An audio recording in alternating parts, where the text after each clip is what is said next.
Good afternoon, ladies and gentlemen. Jeremy here, and thank you again for tuning in to the JP Tactical Gear channel. Today, I would like to welcome you to the second segment of our Introduction to Firearms series, where we're putting out content with the intent of providing a basic level of understanding for new or novice firearm owners. And our first series was on the 4 firearm safety rules and how to safely handle firearms. Today I want to talk about another safety concern commonly referred to as a squib. Not a squid, a squib. So today's video, what is a squib? Now, simply put, a squib is a malfunction where the projectile, for one reason or another, does not exit the barrel. Now this can happen for a number of reasons. Most commonly, when I've experienced this firsthand on the range, is an issue with your ammunition. A lot of the times it's a powder burn issue, and what is most common, at least in my experience, what is most common is you will have the primer of the cartridge, and if you don't know what a primer is, you can go ahead and skip to our next video where we will be talking about the anatomy of a cartridge. But the primer of the cartridge will detonate, but the powder charge inside the cartridge will not. And normally the primer being popped has just enough pressure to spit the projectile out of the casing and into the chamber. Now, more common than not, when this occurs, the projectile will actually not enter the length of the barrel and it will get lodged inside what you could refer to as the forcing cone on a revolver, but what for this video's purpose we'll just call the very beginning of the barrel. And a lot of the times what will happen is that bullet will not go all the way down the barrel and it will lodge itself directly in the very mouth of the chamber. And for one reason or another, most people will either tap and rack and chamber another round behind it, or in some cases the gun might actually cycle. Again, it just depends on if a portion of the powder burned, if none of the powder burned, and what steps you take after that. And what tends to happen is people won't notice this and they'll just treat it like a standard malfunction and chamber a secondary round behind the squib. And that's what I have drawn here. When that will happen, the next cartridge that loads into the chamber will actually contact that squib, pushing the next cartridge's projectile further inside that cartridge. Now this is where things get really dangerous. You have a projectile in the mouth of the chamber, you have a fresh cartridge with powder charge and a sunk-in projectile now inside of said chamber, and when you pull the trigger and that firing pin strikes that primer, what do you think happens to this portion of the firearm? It explodes, or it warps, or it fragments, or it cracks, and you can find photos and videos of this all over the place.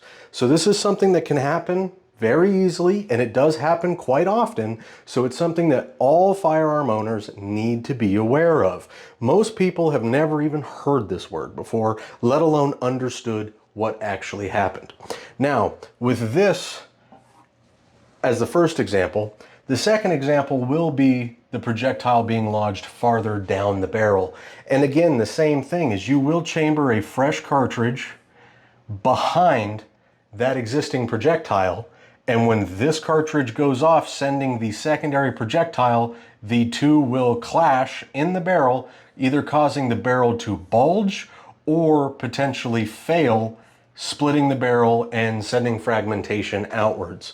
A good example of this, if you're new to firearms and you're kind of jumping around the different large YouTube communities or YouTube personalities, Garand Thumb, you probably know the name Garand Thumb, recently had a 10mm MP5 explode. And from what I understand, if I watched his video correctly and understand what happened correctly, don't take this as gospel, but this is what happened. They had a projectile get lodged in the barrel, and because it was a 10mm projectile and a 10mm cartridge, which has a lot more ass to it than your standard 9mm, a lot higher pressure, instead of simply forcing both projectiles downrange, which can sometimes happen with higher quality military spec firearms, that 10mm cartridge and 10mm pressure blew out the barrel, destroying the handguard on the barrel and causing a catastrophic malfunction or a catastrophic failure of the firearm. Now, I would like to tell you guys a first-hand story that I have involving a squib. I was working on the range, and I'm driving my little golf cart, eyeballing my ranges, make sure no one's doing anything unsafe. And there's an individual with an SKS, pictured here. And as you can see on the side of the SKS, the charging handle is attached directly to the bolt. It's all one piece. And as I drive by, this individual has this SKS and I see him smacking the charging handle on this bolt. Good rule of thumb, folks, is if it doesn't go, you don't want to make it go. So I pull over and I'm like, hey, what's going on, man? Do you need assistance? And this individual was a novice firearm owner, and he was all bent out of shape because this rifle's not working and it should be working, and if I hit it hard enough, maybe it'll work. After I took the firearm from him, I removed the dust cover and I removed the bolt, and lo and behold, I found a projectile right in the transition point between the chamber and the barrel. So where the cartridge would sit, excuse my mess I've created, where the cartridge would sit, the projectile was lodged right where the rifling started. And after doing a little bit more inspection, I look at the ground and I see some cartridges that he's ejected and then tried to recycle the gun, and all of those cartridges looked like this. They were a 7.62 cartridge, which is kind of a bottlenecked cartridge. I'm not an artist, so don't judge me here on my Picasso work, but each one of those projectiles, where it should have sat at the front of that casing, each one of those projectiles was just poking out of the casing like that because they were forced deeper into the cartridge. And that's because as that squib was in the very front of the chamber, each round he loaded behind it was pushing the projectile deeper inside the next cartridge. Now, as this individual is hammering on this charging handle, trying to get the bolt to go forward, trying to get the gun to go into battery, he luckily was not able to, because the space inside of that cartridge filled with powder would not allow that projectile to go any deeper in. And that is what luckily saved this gentleman a lot of plastic surgery. Because what would have happened is, let's say he did push that projectile deep enough into that cartridge to allow it to fully chamber behind the existing projectile that was already stuck in the barrel. Well, folks, he would have brought that gun up, he would have pulled the trigger, and that entire portion of the firearm would have exploded, or at least catastrophically failed. And with a semi-automatic rifle, where you have a bolt that actuates back and forth, what would most likely have happened is the bolt would have shot back with enough force to either damage itself, but potentially frag the gun and cause damage to his face, or blow out the bottom of the gun and cause damage to one of his hands. So there's a certain point where making something work can lead to plastic surgery or worse, and you don't want that. Now, how can we avoid a squib?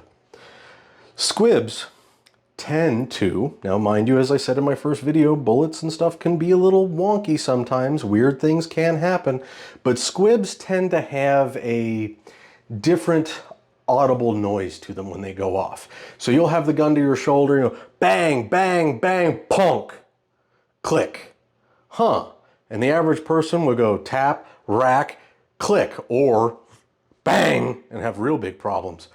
But the rule that I'm getting at here is, if you're ever shooting and you hear something that's not a click, but it's not a bang, it's somewhere in between, stop and inspect your chamber and barrel.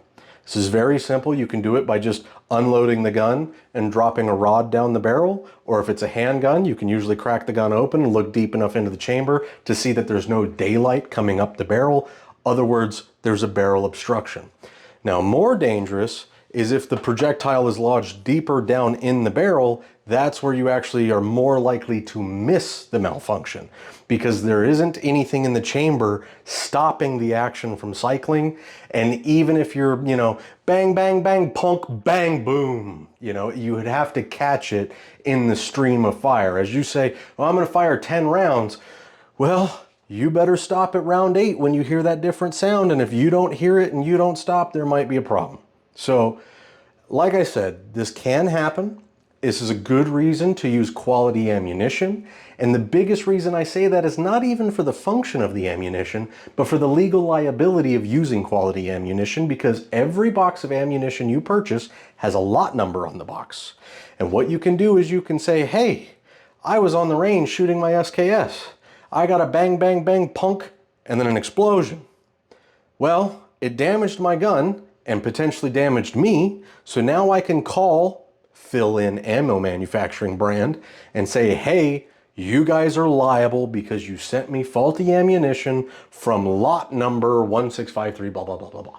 So that's another reason why I do recommend, like, you'll see a lot of people that'll crack open their boxes of ammunition and just dump them in an ammo can.